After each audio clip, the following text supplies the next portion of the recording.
Bendiciones, bendiciones a todos, hermanos. Una vez más aquí conectados y esta vez quiero mostrarles algo con referente a este año 2022, y son algunas claves que estuvimos hablando y conversando con hermanos de diferentes naciones y que hoy quiero presentárselas, luego de haberlas conversado con ellos y también haberla hablado con la hermandad aquí en la congregación en Santiago de Chile. Así que quiero compartírselas, son las claves del 22, pero también tomando como referencia el 22, un número interesante en la escritura que vamos a revisar ahora, y después de revisarlo vamos a pasar de estas claves del 22 a lo que podría ayudarnos a mirar este 2022. Y yo diría que incluso más allá del 2022, mirar algunas claves que hay en medio de esto. Y para eso quise poner aquí una positiva, ¿verdad? Una diapositiva con estos elementos que voy a ir mostrando. Entonces lo primero acerca del 22 es que el 22 es una letra, o la letra 22, mejor dicho, del alefato hebreo, es la letra Tau. Tiene otra correlación numérica que es el 400, pero como letra el alefato antiguo hebreo tenía 22 letras, y el 22 es la conocida letra Tau. Tau como marca de final, aquí como sale en la imagen, Tau se dibujaba con una X en el antiguo alefato. Hoy en día en el alefato moderno se hace un dibujo similar a una puerta, pero antiguamente se hacía una X, o sea, básicamente una marca. En el español nosotros ponemos una T para simbolizar Tau.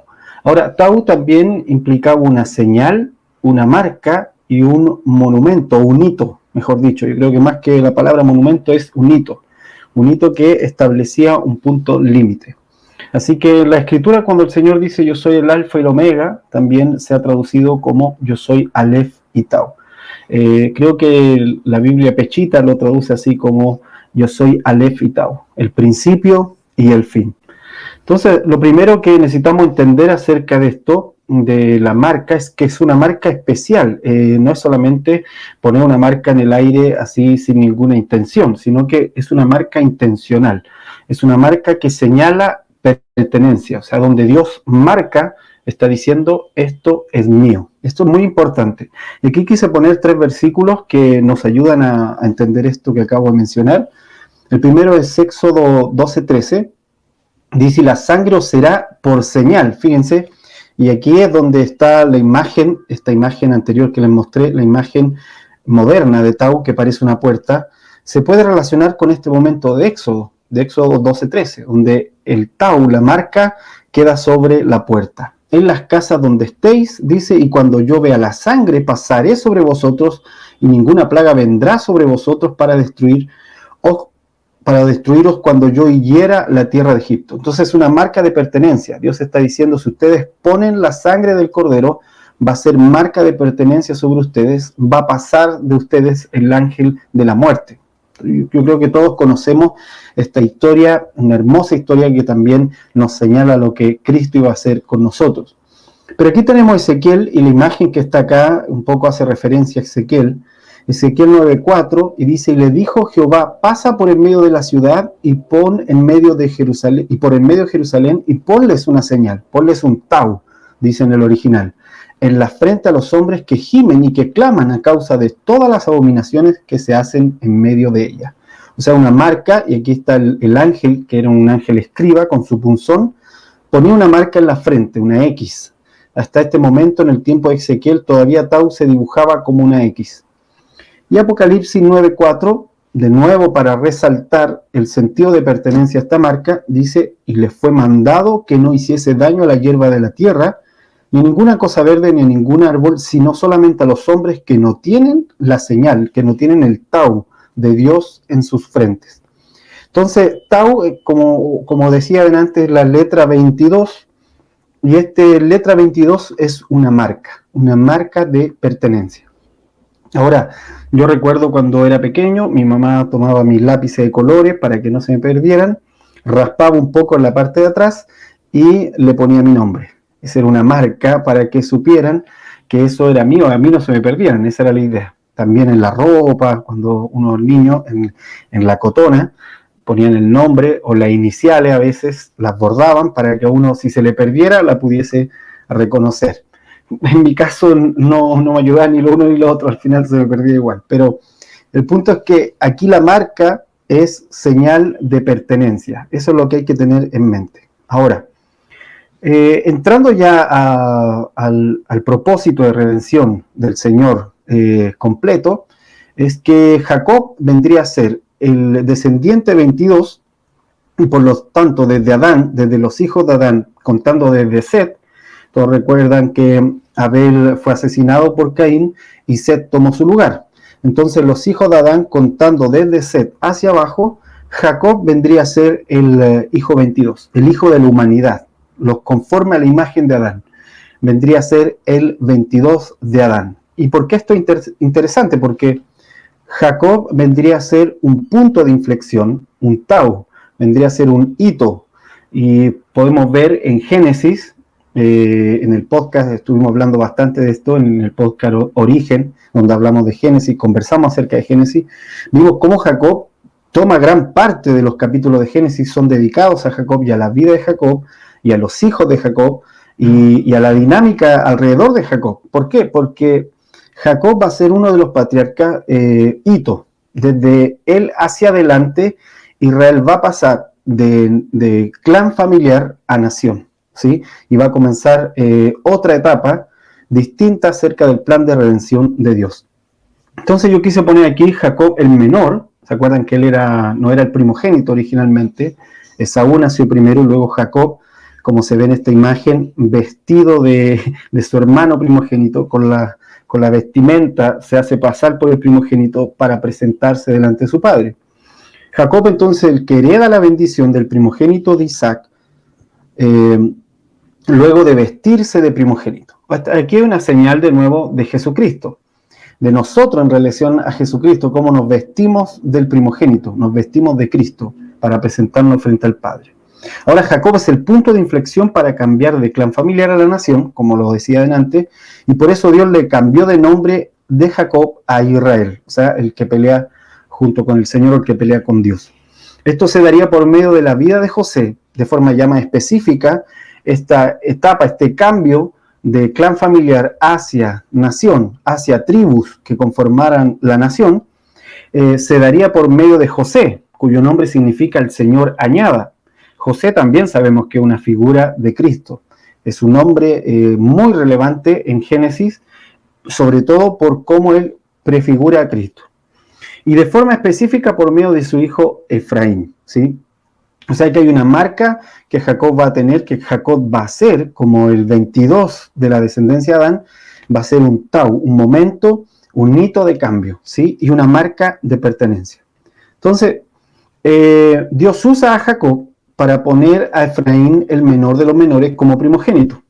Esto es sumamente importante. Dios usa a Jacob para poner a Efraín, que era el menor de los menores, como primogénito.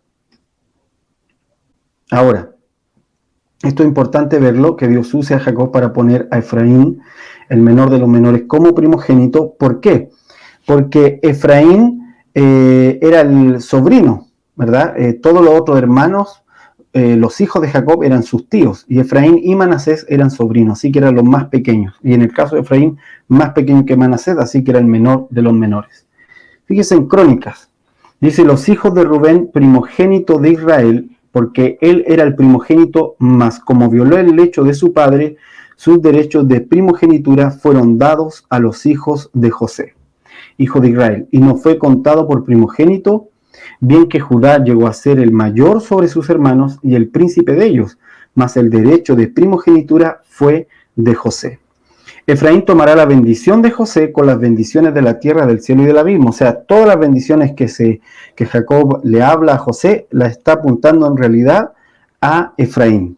¿Por qué? Porque en esta mesa de los hijos de Jacob, quien va a ocupar el lugar de José, digamos que a José lo ponen en la cabecera como primogénito, pero en realidad, en términos literales, lo que hace Jacob es que esa silla de José, aparte, sacar esa silla y poner dos sillas más pequeñas, porque ese lugar lo va a ocupar Efraín y Manasés.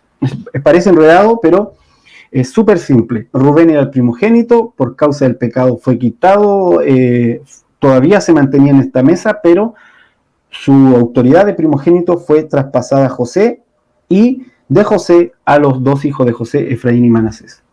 Jeremías lo explica también, dice el 31:9, irán con lloro, mas con misericordia los haré volver y los haré andar junto a arroyos de aguas, porque camino derecho por el cual no tropezarán, porque soy Israel por padre y Efraín es mi primogénito. Entonces Efraín es el menor de los nietos, es la generación 24 de Adán. Nosotros entendemos que los números también son relevantes dentro de la escritura, nos dan señales de cómo Dios está actuando, y entonces Efraín toma el lugar de José como primogénito, ya que es adoptado con Manasés para completar las 12 tribus. Jacob lo adopta, le dice: Efraín y Manasés van a ser mis hijos. Fíjense, aquí lo hace mucho más claro en Génesis 48:2. Ahora, aquí puse una imagen de José cuando está siendo llevado por los hermanos a lanzarlo a la cisterna. José pudo haber muerto, pero lo envían ahí y luego lo sacan. Todo esto es figura de lo que le ocurre a Jesucristo. José va a ser una figura muy exacta de Jesucristo en muchos ámbitos, incluyendo la cantidad por la cual lo venden, incluyendo la etapa en donde él tiene que servir, en donde tiene que sufrir, incluyendo cómo descendió hasta la cautividad y cómo luego fue levantado para gobernar. Todo esto es imagen de Cristo. Ahora, Génesis 48:2 dice: y se le hizo saber a Jacob diciendo: he aquí tu hijo,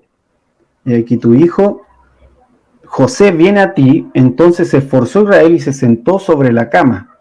Y dijo a José: el Dios omnipotente me apareció en luz en la tierra de Canaán y me bendijo y me dijo: he aquí yo te haré crecer y te multiplicaré y te pondré por estirpe de naciones. Fíjese, todo esto que está diciendo Jacob aquí a José se lo está diciendo en clave de primogenitura, le está dando el relato de la primogenitura, de los patriarcas, el relato que Abraham le dio a Isaac, que Isaac le iba a dar a Esaú, pero que por toda la historia de Jacob que usted conoce, el engaño, la vestidura de primogénito, entonces Isaac bendice a Jacob y luego el Señor se le presenta a Jacob y le habla de estas bendiciones de patriarca, de primogénito. Y entonces Jacob se lo está diciendo de la misma forma a José para proceder a esta bendición. Pero le dice algo interesante: te pondré, dice, por estirpe, en el versículo 4, estirpe de naciones, y daré esta tierra a tu descendencia después de ti por heredad perpetua. O sea, aquí ya amplió la visión más allá de Israel, le dice: por estirpe de naciones. Y ahora tus dos hijos, Efraín y Manasés, que te nacieron en la tierra de Egipto antes que viniese a ti a la tierra de Egipto, míos son, como Rubén, que era el primogénito en ese momento, y Simeón serán míos, que era el segundo. Entonces le está diciendo, Efraín va a ocupar el lugar de Rubén. Y los que después de ellos has engendrado serán tuyos. O sea que al parecer José tuvo más hijos después de Efraín y Manasés, y por el nombre de sus hermanos serán llamados a sus heredades. O sea que el resto del hijo de José iban a pasar a las tribus de Efraín y a las tribus de Manasés. ¿Qué quiere decir esto? Que no hay tribu de José, ¿verdad? En la mesa, en esta mesa de los hijos de Jacob, no hay tribu de José. José cede su puesto y ponen dos sillas en su lugar para dos tribus más, dos tribus jóvenes, dos tribus pequeñas, la de Efraín y Manasés. Y lo más interesante es que en Efraín, el más pequeño de todos, es depositada toda la bendición del primogénito. Esto es sumamente interesante porque parece que Dios se esmera por bendecir siempre a los más pequeños. Entonces imagínense una mesa donde se sientan todos tus tíos y tú como el sobrino menor, de hecho, digamos que tiene otros primos mayores, pero tú eres el sobrino menor y te sientan juntamente con ellos y aparte te hacen a ti líder de toda esa mesa. Eso es súper interesante y es lo que Dios hace con Efraín. Todo esto es un plan, obviamente, redentivo de Dios. Entonces aquí vemos una imagen de Jacob, espero que se vea bien. Jacob está cruzando los brazos para bendecir a Efraín y Manasés, y con este cruce de brazos está haciendo la señal del Tau, está haciendo la señal del 22. de la letra 22, está haciendo la señal de la marca de pertenencia. Aquí se va empezando a poner interesante y vamos a ir avanzando para entender qué tiene que ver esto con este año 2022 y cómo esto nos ayuda a entender este año, incluso lo que puede venir hacia adelante. Entonces, la marca de la bendición del menor como primogénito es el Tau. Génesis 48, de 11 en adelante. Dice, y dijo Israel a José, no pensaba yo ver tu rostro, y aquí Dios me ha hecho ver también a tu descendencia. Entonces, dame un segundito, deje ver algo aquí. Entonces, a ver, ¿dónde estoy? Ok. Y dijo Israel a José, no pensaba yo ver tu rostro, y aquí Dios me ha hecho ver también a tu descendencia. Entonces José los sacó de entre sus rodillas y se inclinó a tierra, y los tomó José a ambos, Efraín a su derecha, a la izquierda de Israel, y Manasés a su izquierda, a la derecha de Israel, y los acercó a él. Entonces Israel extendió su mano derecha y la puso sobre la cabeza de Efraín, que era el menor, y su mano izquierda sobre la cabeza de Manasés, colocando así sus manos adrede. O sea, todo esto era intencional. Aunque Manasés era el primogénito. Y bendijo a José diciendo, fíjense, ¿por qué no dice bendijo a los niños? No dijo bendijo a sus nietos, no, dice bendijo a José, porque lo que está haciendo con ellos dos es lo que iba a hacer con José. Más adelante, las bendiciones que da José son para estos dos niños también. Entonces, bendijo a José diciendo, el Dios en cuya presencia anduvieron mis padres, Abraham, Isaac, el Dios que me mantiene desde que yo soy hasta este día. Fíjese, todo esto es preámbulo de bendición de patriarca, de bendición de primogenitura. El ángel que me liberta de todo mal, bendiga a estos jóvenes y sea perpetuado en ellos mi nombre. Vuelvo al tema de la primogenitura, sea perpetuado mi nombre, dice Jacob, o sea, ellos van a ser mis hijos. Dice, y el nombre de mis padres, Abraham e Isaac, y multiplíquese en gran manera en medio de la tierra. Pero viendo José que su padre ponía la mano derecha sobre la cabeza de Efraín, le causó esto disgusto y asió la mano de su padre para cambiarle a la cabeza de Efraín a la cabeza de Manasés. Y dijo José a su padre, no así, padre mío, porque este es el primogénito, pon tu mano derecha sobre su cabeza. Esto es interesante porque Josefo, por ejemplo, un antiguo historiador, dice que Efraín pasaba, luego de esta bendición, Efraín pasó mucho tiempo después con Jacob como su nieto, era un nieto pequeño, como lo ve, como dice aquí también en Génesis 48, José lo sacó de entre sus rodillas, o sea, los dos eran niños pequeños. Y que Manasés pasaba más tiempo, como había sido el primer hijo de José, José andaba con Manasés para todos lados, y cada vez que él hacía sus cosas en Egipto como administrador, Manasés andaba con él porque había sido su primer hijo. Sin embargo, Efraín, que era más pequeñito todavía, pasaba más tiempo en casa y luego de esta bendición empezó a ocupar más tiempo con Jacob hasta su muerte. Todo esto es tradición judía que Josefo cuenta en su historia. Y es interesante, y ahí se ve José que tiene su favorito, tiene a Manasés como su favorito y le dice, papá, esto no es así, tienes que bendecir a Manasés. Pero dice, y dijo José a su padre, no es así. Pero el 19 dice, mas su padre no quiso y dijo, lo sé, hijo mío, lo sé.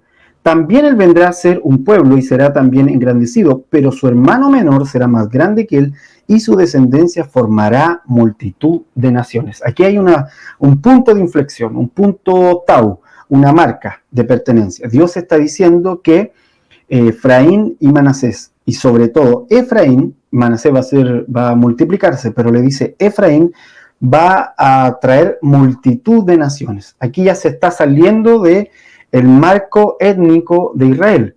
Se está saliendo del marco familiar de Israel y está diciendo que Efraín va a producir multitud de naciones. Esto es bien interesante porque aquí Dios está profetizando desde ya sobre el resto de las naciones no judías. Lo está haciendo por medio de Efraín y está entregando la primogenitura no a alguien que va a ser después parte de toda la genealogía israelita, sino a alguien que va a producir multitud de naciones. ¿Sí? Ya lo vamos a ir entendiendo y luego lo vamos a conectar con este año. Entonces dice, fíjense en esta bendición, la bendición de Jacob a José, donde de nuevo aparece Efraín. Dice Génesis 49:22, rama fructífera es José. Aquí es una relación, este dicho, rama fructífera José. José significaba Dios añada. Pero el término rama fructífera es una alusión directa a Efraín, al primogénito que sale de los lomos de José. Rama fructífera José, rama fructífera junto a una fuente, esa fuente es el padre, ¿verdad?, cuyos vástagos se extienden sobre el muro, o sea, fuera del límite genético de Israel, sobre el muro, más allá, como esas enredaderas que a veces nosotros vemos que pasan de la casa del vecino a la nuestra, algo así le está diciendo. Estos vástagos, tus hijos, José, el fructífero de tus hijos, va a pasar el muro, va a ir más allá. Dice, le causaron amargura, le asaetearon y le aborrecieron los arqueros, mas su arco se mantuvo poderoso. Y sabemos que toda referencia a arco y flecha también es una referencia a generaciones. Y los brazos de sus manos se fortalecieron por las manos del fuerte de Jacob, por el nombre del pastor, la roca de Israel. Por el Dios de tu padre, el cual te ayudará, por el Dios omnipotente, el cual te bendecirá. Dice, con bendiciones de los cielos de arriba, con bendiciones del abismo que está abajo, con bendiciones de los pechos del vientre. Aquí habla también del abismo, ¿verdad? Todas estas bendiciones está hablando de la creación. Toda la creación te va a bendecir. El cielo te va a bendecir hacia abajo, la tierra te va a bendecir, o sea, todo lo que está alrededor te va a bendecir. Efraín, en este caso, obviamente le está hablando José, pero ya acabamos de entender que todo lo que suelta sobre José está recayendo sobre Efraín como primogénito. Las bendiciones de tu padre fueron mayores que las bendiciones de mis progenitores. Fíjese, de nuevo, bendición de primogenitura. Hasta el término de los collados eternos serán sobre la cabeza de José y sobre la frente del que fue apartado entre sus hermanos. Esto está hablando de cómo José vivió, pero también está haciendo alusión de lo que dijo anteriormente, los vástagos que traspasan el muro, los vástagos que van más allá del límite, o sea, el que es apartado de entre sus hermanos. Ahora, Efraín fue el nombre que José le puso a su segundo hijo por causa de su vivencia. Sabemos que Manasés es un nombre que tiene relación con que él pudo olvidar los dolores que había sufrido, y por eso le ponen Manasés, el Señor me ha hecho olvidar. Pero Efraín es el segundo hijo cuando José está en la etapa de ser bendecido. Y por eso dice él, Dios me fructificó en tierra de aflicción. Y aquí quiero que ampliemos un poco más la visión hacia más allá de la historia de Israel. Y entendamos que al salir la humanidad del huerto, la tierra producía espinos y cardos, producía maldición. Y por lo tanto, todo lo que no era Edén era tierra de aflicción. Y Efraín, en término alegórico, está haciendo una figura profética de lo que Dios va a hacer con la humanidad. Lo va a bendecir incluso en tierra de aflicción. No solamente Israel eran los hijos de Adán. Todos sabemos que de Jafet, de Sem y de Cam, que eran los tres hijos de Noé, salieron multitud de naciones. Y en el caso de Cam, naciones que luego van a verse enfrentadas con Israel, pero otras naciones nunca van a verse enfrentadas con Israel a pesar de que salieron de Cam, naciones más cercanas a África, por ejemplo. Pero las naciones de Jafet, que se fueron más hacia la zona norte, también están incluidas en los planes del Señor, y en este elemento o en esta figura de Efraín, Dios está profetizando sobre el resto de las naciones. ¿Sí? Dios va a hacerlo fructificar en la tierra de aflicción, en la tierra que está bajo maldición. Ahora, Génesis 41, 52. Aquí está el momento en donde le pone el nombre, ¿verdad? Y el segundo le puso el nombre de Efraín porque dijo, Dios me ha hecho fructífero en la tierra de mi aflicción. Entonces, Tau es el momento de dos poderes que se separan de la primogenitura para recaer en dos dimensiones distintas. ¿Sí? Efraín entonces daría pueblo más allá de los límites étnicos de Israel. Es una ilusión profética de las naciones no judías que vendrían a los pies del Padre. Y para hacer esto, para Dios poder hacer esta bendición a naciones no judías, no israelitas, no descendientes de Abraham, Dios tiene que separar las bendiciones que puso sobre Abraham y ponerlas en dos lugares distintos. ¿Sí? ¿Y cuáles son esos dos lugares distintos? Bueno, el primero es Efraín, el menor de los menores, a quien lo hizo primogénito para que se multiplicara sobre la tierra, más allá de los muros y más allá del redil. Y en Judá, a quien le otorgó Ustedes saben que Judá vino a ser el mayor en términos de fortaleza, el mayor en términos de sensibilidad con Dios, el mayor en términos de gobierno espiritual. Entonces a Judá le otorgó el gobierno del cielo, el cetro del legislador. Y aquí hay dos dimensiones, como les decía, la dimensión de la tierra, las bendiciones de la creación que están en Efraín, las bendiciones para multiplicarse y expandirse por toda la creación, por todo el planeta. Todo esto en términos de lo que el hombre es para la tierra.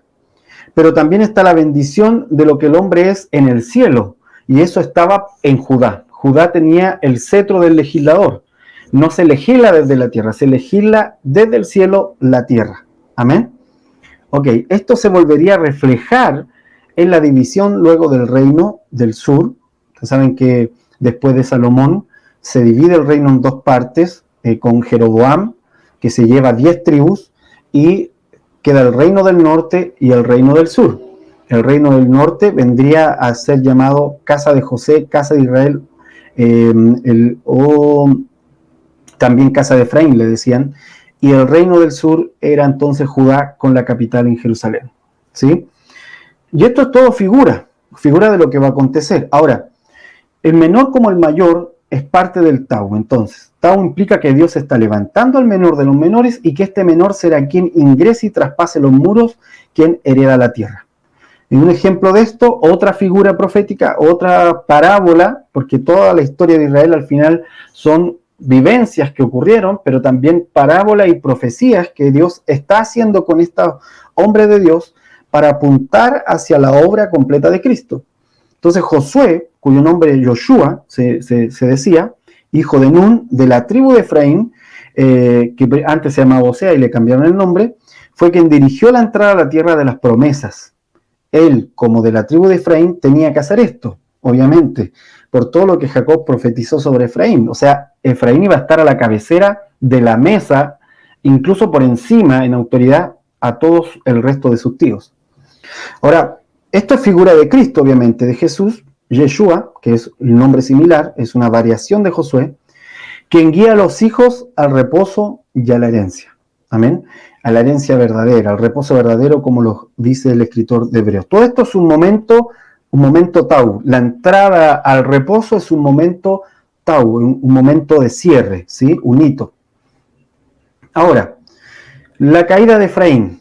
Como decía adelante, Efraín se transformó en el reino del norte, un reino que fue muy idólatra, fue el reino que puso los becerros de oro, fue el reino donde estuvo una serie de reyes completamente desastrosos, comprendía 10 tribus, los profetas del antiguo pacto le llamaron casa de Israel, casa de José, casa de Efraín en sus diversas profecías. Su capital primero fue Siquem y luego fue Samaria. Todos sus reyes fueron abominables ante Dios por causa de la idolatría. Cayó en manos de Asiria finalmente. Luego sabemos que Judá va a caer en manos de los babilonios. Pero en el caso de Efraín, le voy a decir así, la casa de Efraín va a ser dividida por el resto de las naciones. Se va a esparcir. El pueblo se corrompe, es cautivo y se vuelve un pueblo gentil. Como nosotros, digamos, podríamos ser llamados pueblo gentil en el sentido de no ser judíos étnicos. ¿Sí? O sea, un pueblo gentil como los griegos, como Cornelio, que era romano, qué sé yo, un pueblo como Timoteo, que era mitad griego, o sea, un pueblo que no era étnico, israelita étnico, ¿sí? En este sentido, Efraín se transforma de manera literal en símbolo profético del resto de las naciones. Y yo quise poner también el ejemplo de la mujer samaritana, porque la mujer samaritana estaba en Samaria, capital de lo que había sido en algún momento el reino del norte, y que después fue destruido por Asiria, y Asiria lo gobernó de ahí en adelante, y luego serie de batallas, de imperio, Grecia, Roma, en fin. Pero la mujer samaritana parte en la conversación con Jesús diciéndole: tú siendo judío no hablas con nosotros, los judíos no tratan con los samaritanos porque somos gentiles, o sea, somos pueblos no judíos. Y sin embargo el Señor le habla, y le habla precisamente del agua viva. Y aquí se va a cumplir entonces en Cristo, Cristo va a cumplir la profecía de Jacob, cuando dice que el vástago fructífero de Efraín va a beber de la fuente, va a estar junto a la fuente. ¿Quién es la fuente? Cristo. Esa es la fuente que le está ofreciendo. ¿Se acuerdan que la mujer samaritana dice, ¿eres tú mayor que este pozo que nuestros padres nos dieron? Refiriéndose a Jacob. O sea, esa mujer reconocía la cultura de Israel en su ancestro, pero no se reconocía como parte de Israel, ¿sí? Esto es interesante, porque ella étnicamente tenía mezcla y por lo tanto no era israelita, no era en sentido de sangre hija de Abraham, pero en sentido profético estaba entrando a la profecía que habla de Efraín como el resto de las naciones. Amén. Tau, entonces, poner el poder del primogénito bajo Cristo. Ezequiel 37 lo explica de forma detallada, del 16 en adelante, dice, hijo de hombre, toma ahora un palo y escribe en él, para Judá, y para los hijos de Israel sus compañeros. Toma después otro palo y escribe en él, para José, palo de Efraín, y para toda la casa de Israel sus compañeros. O sea, dice, había dos báculos, como se ve aquí en la imagen, espero que lo vean, que se vea nítido. Está ahí el profeta con dos palos, como dos báculos, palo de Efraín y palo de Judá, y dice, para toda la casa de Israel. Ahí están los dos poderes que les mencionaba. Y júntalo luego el uno con el otro para que sean uno solo, y será uno solo en tu mano. Y cuando te pregunten los hijos de tu pueblo diciendo, ¿no nos enseñarás qué te propones con esto? ¿No nos vas a decir? Dile así, así ha dicho Jehová el Señor, he aquí, yo tomo el palo de José que está en la mano de Efraín, y las tribus de Israel sus compañeros, y los pondré con el palo de Judá, y los haré un solo palo, y serán uno en mi mano. Bueno, aquí se cumple lo que dice Pablo, que el Señor va a romper la muralla de separación y ya no va a haber judío ni griego, no va a haber esclavo ni libre, no va a haber ninguna distinción delante de Jesucristo. O sea, se rompe de forma literal el muro de separación, se rompe la división de estos dos poderes en Cristo, quien une en él mismo estos dos poderes. Fíjense en el 24, dice, mi siervo David será rey sobre ellos. Obviamente David ya había muerto hace muchos años cuando Ezequiel está profetizando, pero se refiere al Mesías. Será rey sobre ellos, y todos ellos tendrán un solo pastor, y andarán en mis preceptos, y mis estatutos guardarán, y los pondrán por obra. Habitarán en la tierra que di a mi siervo Jacob, en la cual habitaron vuestros padres, en ella habitarán ellos, sus hijos y los hijos de sus hijos para siempre. Eso está hablando de perpetuidad, o sea, obviamente es una relación a lo que dice el escritor de Hebreo, a entrar al verdadero reposo. Y mi siervo David, o sea, el Mesías, será príncipe de ellos para siempre, y haré con ellos pacto de paz, pacto perpetuo será con ellos, y los estableceré y los multiplicaré, y pondré mi santuario entre ellos para siempre. Ahí figura de nuevo de Emmanuel, Dios con nosotros, figura de cuando Juan dice, y Jesucristo se tabernaculizó en medio nuestro, se hizo carne en medio nuestro, y dice, y estará en medio de ellos mi tabernáculo, y seré ellos por Dios, y ellos me serán por pueblo. O sea, todo esto se cumple en Cristo definitivamente. Pero es importante que entendamos que Tau habla sobre todo de Efraín. Habla sobre todo del momento en que Efraín recibe esta señal cuando es bendecido como primogénito y del momento en que Efraín es empujado para representar al resto de las naciones. Luego dice Amós, y aquí yo creo que les va a hacer a todos más sentido y esta cosa se va poniendo más interesante todavía. Dice, Efraín es figura entonces de otros pueblos que están fuera del muro y que invocan al Señor, o sea, fuera del redil de Israel, ¿sí? Amós 9:9, fíjese, esta es una palabra que fue dicha después en Hechos, dice, porque aquí yo mandaré y haré que la casa de Israel, es decir, Efraín, sea zarandeada en todas las naciones. Esta casa de Israel se refiere al pueblo del norte, por si acaso, al reino del norte, como se zarandea el grano en una criba y no cae un granito en la tierra. Después de estas cosas volveré y levantaré el tabernáculo caído de David y cerraré sus portillos y levantaré sus ruinas y lo edificaré como en el tiempo pasado, para que el resto de los hombres busquen al Señor y todos los gentiles sobre los cuales es invocado mi nombre, dice el Señor, que hace conocer todo esto desde tiempos antiguos. He aquí vienen días, dice Jehová, en el que hará alcanzar al segador y el pisador de las uvas, al que llevará simiente, y los montes destilarán mosto, y todos los collados se derretirán. Esta es la Biblia textual. Y fíjense cómo habla del tabernáculo caído de David, que habla de cómo el resto de las naciones vienen a mirar la presencia del Señor, no en el tabernáculo de Moisés, en este caso que tenía los niveles del atrio, del lugar santo y lugar santísimo, sino el tabernáculo de David, que era una tienda. Usted sabe que el tabernáculo de David era solo una tienda, el arca en medio, y ahí se adoraba. Los levitas se turnaban por turnos continuos de adoración y de tiempo en la presencia del Señor. Ahí se escribió la mayoría de los salmos de David, de Asaf y de los coristas en ese tabernáculo de David, donde ellos estaban continuamente en la presencia del Señor, pero atraía también a otras naciones a venir a la presencia del Señor. Y fíjese que en Hechos están discutiendo acerca de los gentiles. ¿Qué vamos a hacer con estas naciones que no son judías? ¿Qué vamos a hacer con los griegos? ¿Qué vamos a hacer con los italianos como Cornelio? ¿Qué vamos a hacer con los etíopes que están viniendo al Señor? Bueno, Hechos y otras diferentes naciones también, que en ese tiempo se contaban y hoy día tal vez pensamos que no existen más. Hechos 15:13 dice, y cuando ellos callaron, Jacobo, están en el concilio de los apóstoles, respondió diciendo, varones hermanos, oídme. Simón ha contado cómo Dios visitó por primera vez a los gentiles para tomar de ellos pueblo para su nombre. Y con esto concuerdan las palabras de los profetas, como está escrito, después de esto volveré y reedificaré el tabernáculo de David, que está caído, repararé su ruina y lo volveré a levantar. Aquí Jacobo está diciendo que lo que ellos experimentaban como iglesia, la iglesia primera, dice, esto es la restauración del tabernáculo caído de David. Para que el resto de los hombres busque al Señor, el resto está diciendo, fuera del muro de Jerusalén, fuera de ese muro, y todos los gentiles sobre los cuales es invocado mi nombre. Dice el Señor que hace conocer todo esto desde tiempos antiguos. Por lo cual yo juzgo que no se inquieta a los gentiles que se convierten a Dios.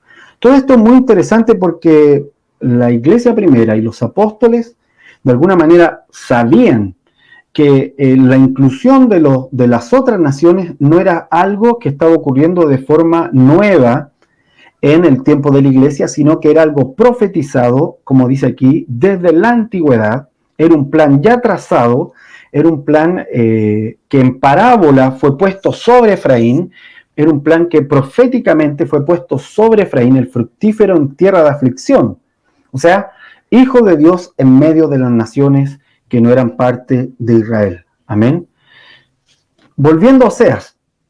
Oseas era el profeta del norte, ¿sí? El profeta del reino del norte. El profeta para Efraín. Oseas 1:8 dice, después de haber destetado, bueno, voy a hacer un contexto pequeño. Oseas se acuerda que se casa con una mujer de fornicación, así dice la palabra, una mujer que se había estado fornicando con otras personas. Entonces, Oseas se casa con ella como una figura profética de Dios con Israel que había adulterado con los ídolos. Y aquí está diciendo que tuvo hijos con ella. Y tuvo a Lo-Ruama y luego tuvo a Lo-Amí. Y aquí está contando qué significa. Después de haber destetado a Lo-Ruama, concibió y dio a luz un hijo, y dijo Dios, ponle por nombre Lo-Amí, porque vosotros no sois mi pueblo, ni yo seré vuestro Dios. Le está hablando a Efraín, que había pasado, como le digo, al pueblo del norte, que se había adulterado de ídolos con ídolos y ídolos. Fue un gobierno muy idólatra, en todos los sentidos. Esa fue la caída de Efraín, la idolatría. Entonces Dios lo excomulga, lo voy a decir así, lo saca de la mesa. Pero todo esto era un plan, obviamente, como dice Pablo, que a todos nos encerró en pecado. Dios permitió que el pecado nos consumiera para así poder tener misericordia de todos. No es que Él no empuja el pecado, para nada, sino que Él dejó que las personas fueran en su propio deseo para poder abrazar a todo el pecador y poder tener misericordia de todos. Entonces, fíjense, vosotros no sois mi pueblo, ni yo seré vuestro Dios. Con todo será el número de los hijos de Israel, o sea, de Efraín, de la casa de Efraín, como la arena del mar, más no se puede medir, que no se puede medir ni contar. Y en el lugar en donde les fue dicho, vosotros no sois pueblo mío, les será dicho, sois hijos del Dios viviente. Y se congregarán los hijos de Judá y de Israel, o sea, de la casa de Efraín, y nombrarán un solo jefe. De nuevo están profetizando acerca del Mesías. Y subirán de la tierra porque el día de Jezreel será grande. El día de la fructificación, el día de los brotes, el día del brote del renuevo será grande. Eso ejemplifica Jezreel. Oseas 2:21, más abajo, el siguiente capítulo de Oseas, dice, en aquel tiempo, o sea, cuando esto esté ocurriendo, dice Jehová, yo responderé a los cielos, y ellos responderán a la tierra, y la tierra responderá al trigo, al vino y al aceite, y ellos responderán a Jezreel. Esto parece un trabalengua, ¿verdad? El que responde a otro que responde otra cosa, y este le responde al otro. Pero esto en realidad está hablando de estos dos poderes, de estas dos dimensiones. Y en el caso de Efraín, él tenía la dimensión en la tierra. Él está ejemplificando las naciones que están en la tierra de espinos y cardos, en la tierra que está maldita.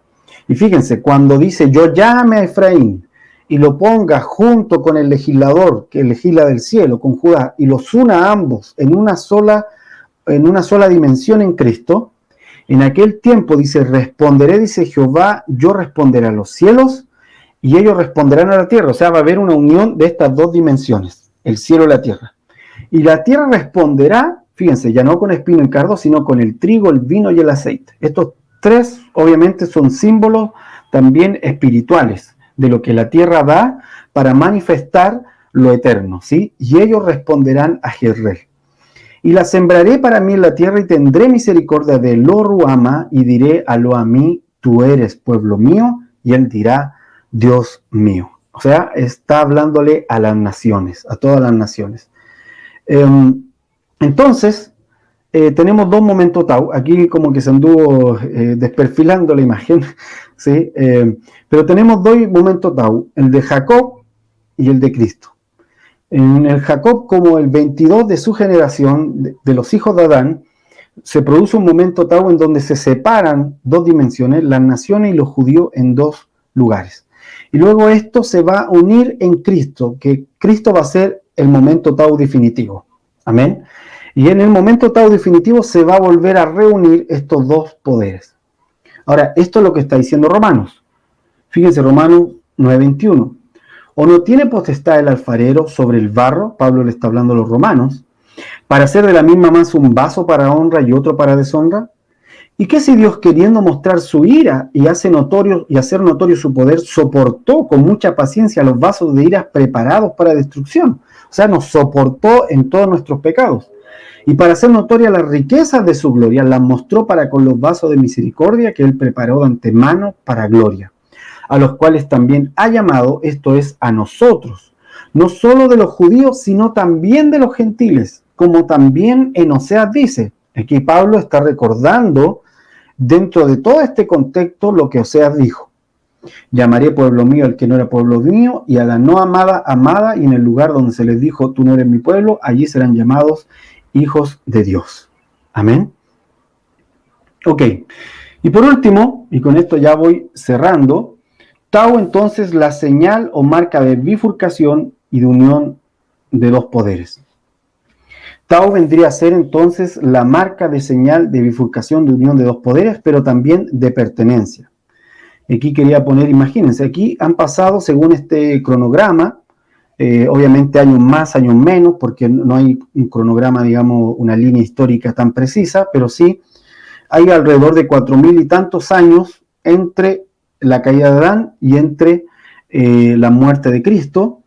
Entonces aquí podemos ver en la caída de Adán, en la creación y caída de Adán, que se produce una bifurcación entre las dos naturalezas, la eterna, el legislador, representado en Judá, después en Israel, y la temporal, la que está en la tierra, la del polvo de la tierra, representado en Efraín. Se separan estas dos dimensiones cuando Adán cae y él ya no puede acceder al legislador, ya no puede acceder al gobierno eterno.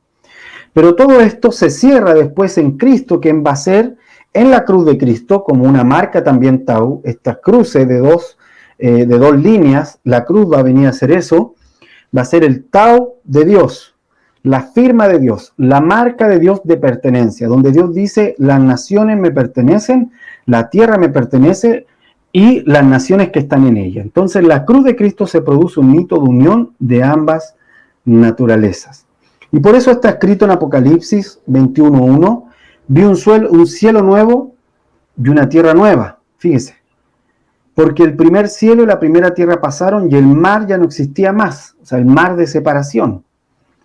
Y yo, Juan, vi la santa ciudad, la nueva Jerusalén, descender del cielo. Esta es la Jerusalén celestial, o sea, el legislador, ¿sí? La unción del legislador desciende del cielo de Dios, dispuesta como una esposa ataviada para su marido, o sea, para unirse. Ya no está más separada, sino que viene a unirse. Y oí una gran voz del cielo que decía, he aquí el tabernáculo de Dios con los hombres, con las naciones. y él morará con ellos, y ellos serán su pueblo, y Dios mismo estará con ellos como su Dios. O sea, Juan está viendo cumplimiento de todas estas profecías que acabamos de leer. Enjugará Dios toda lágrima de los ojos de ellos, y ya no habrá muerte, ni habrá más llanto, ni clamor, ni dolor, porque las primeras cosas pasaron. Y el que estaba sentado en el trono dijo: he aquí, yo hago nuevas todas las cosas, y me dijo: escribe, porque estas palabras son fieles y verdaderas. Y me dijo: hecho está, yo soy el alfa y el omega, el principio, o sea, el alef y el tau. El que tuviere sed, yo le daré gratuitamente de la fuente del agua de vida. O sea, está la promesa a la samaritana, ¿verdad? ¿Se acuerda lo que le dijo Jesús a la samaritana? Si tienes sed, yo te doy agua viva. Y aquí lo está repitiendo. ¿Por qué? Porque la samaritana representaba la profecía sobre Efraín. Y el que venciere heredará, entonces heredará primogenitura, todas las cosas, y yo seré su Dios, y él será mi hijo. Ahora, alguien puede decir, bueno, ok, entendí todo lo del 22, entendí que era la letra Tau. Ahora, ¿qué quiere decir esto con nosotros, con este año 2022? Bueno, en el año 2022 hay una repetición del número 2, y es el 22 del tiempo que nosotros consideramos como el momento en que Cristo vino, o que el mundo en general, occidental sobre todo, considera que Cristo vino. Y el número 22 implica sobre todo Tau, una marca de pertenencia. Ok, fui a prender la luz mejor para no parecer tan oscuro. Entonces tenemos 5 claves del momento Tau, 5 claves que hacen relación directa con cosas que podemos tomar de los momentos Tau y llevarlo a lo cotidiano, a lo de hoy. 5 cosas que, como les decía, no tienen que ver con que estemos profetizando esto es lo que va a ocurrir, sino que más tiene que ver con coordenadas para poder ubicarnos en un lugar, en un espacio-tiempo. En este caso, el 22. Del 22 en adelante, nosotros pensamos que va a ocurrir, o percibimos que 5 cosas van a ser relevantes, por lo menos hacia adelante. Algunas ya están en marcha y por ende son parte de este momento Tau.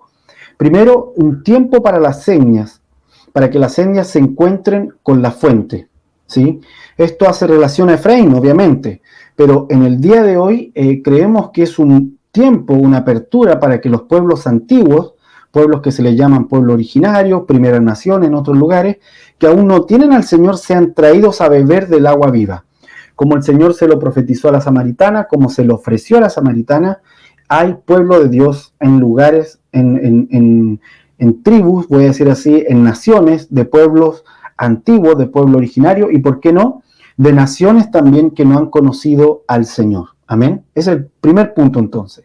El tema de cómo las señas pueden venir a la fuente.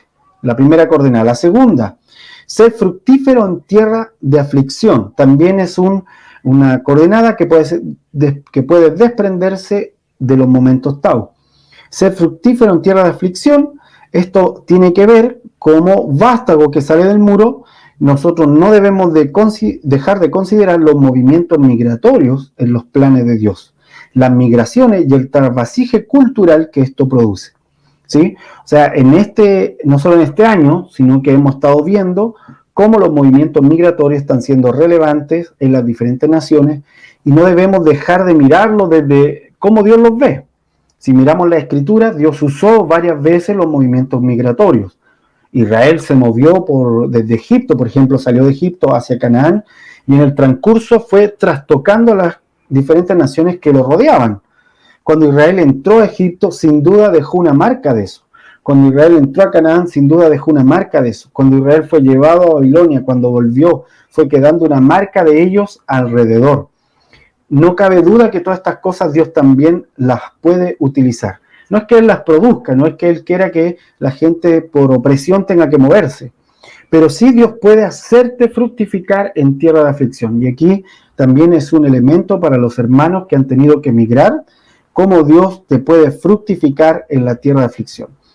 Todo lo que tiene que ver con Efraín tiene que ver con fructificación. Y si hay algo que lo relaciona, son las etnias y también los movimientos migratorios. Tercero, el poder de las naciones bajo el legislador. Como veíamos, Efraín finalmente es unido al poder del legislador, que es Judá en este caso, y ambos son puestos bajo Jesucristo. Entonces, cuando hablamos de Tau, también estamos hablando del momento en que el legislador gobierna sobre las naciones.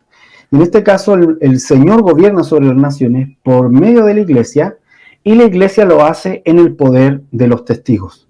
De esto hemos hablado en otros momentos, de esto es algo que conversamos con los hermanos en esta reunión que les comento, cómo la iglesia gobierna por medio del poder de los testigos, por medio de la dimensión de los mártires, cuando la iglesia se decide a morir y ser semilla que pueda ser sembrada en la tierra de este mundo. Amén. Esto es todo un tema, ¿verdad? Como para seguir tratando, pero también fíjense que el número 2, repitiéndose, habla también de esta dimensión de los testigos. Entonces, la tercera coordenada que podríamos ver aquí es el poder de las naciones bajo el legislador, bajo el gobierno del cielo. Número 4, la fuerza de los más jóvenes. Como le decía, Efraín era el menor de los menores en términos etarios y también era el más joven, entonces era considerado un becerro, un toro joven que tiene fuerza pero muy novato, pero que al mismo tiempo corre el peligro de su falta de templanza y tendencia a los ídolos. Entonces aquí hay un auge de generaciones jóvenes asumiendo lugares de poder en las naciones. En algunos países, no en todos, pero esto ha ido en aumento. Generaciones jóvenes asumiendo el poder en algunas naciones, poder de este mundo, por si acaso. El poder del reino lo tiene solo Cristo, pero asumiendo el poder de este mundo en diferentes lugares. Ahora, el problema de esto, o el talón de Aquiles de esto, es que las generaciones jóvenes tienden a tener una debilidad, y es su inclinación a la idolatría. Así como Efraín cayó por causa de la idolatría, por causa de los becerros de oro, también las generaciones jóvenes tienden a correr detrás de todo lo que brilla. Entonces necesitamos poner ojo en la juventud de nuestras congregaciones, necesitamos poner ojo en la juventud de las naciones, ¿sí? Interesarnos un poco más por las diferentes generaciones que se han ido moviendo en estas últimas décadas. 5, y por último, el levantamiento del tabernáculo caído de David. Y esto tiene que ver con el levantamiento de lugares sencillos, que no son el templo.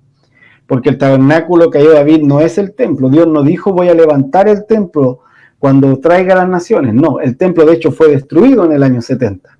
Fue juzgado por Cristo de que sería desarmado piedra sobre piedra y que se iba a levantar el verdadero cuerpo que es Cristo.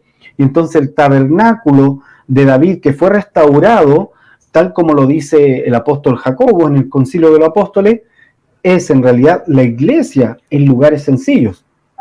Porque en ese momento de lo que le está ocurriendo al concilio, la iglesia se reunía en las casas, no se reunía en otro lugar.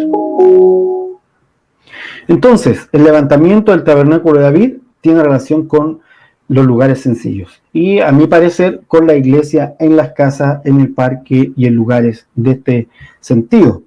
Y junto con los hermanos llegábamos a esta conclusión.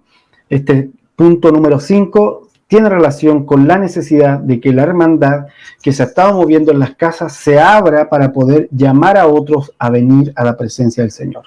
No esconderse en las casas, sino todo lo contrario, abrirse para que otros vengan a los pies del Señor. Entonces, para finalizar, decirles que este año 22 tiene 5 coordenadas que podemos desprender del momento Tau. 5 coordenadas. El tiempo para la etnia o pueblos originarios. 2. Ser fructífero en tierra de aflicción, y esto implica movimientos migratorios. 3. El poder de las naciones bajo el legislador, o sea, como iglesia, no perder de vista cómo es que gobierna la iglesia, que no tiene nada que ver con el gobierno del mundo. 4. La fuerza de los más jóvenes en los diferentes elementos de este mundo, pero también dentro de las congregaciones. Y 5. El levantamiento del tabernáculo caído de David.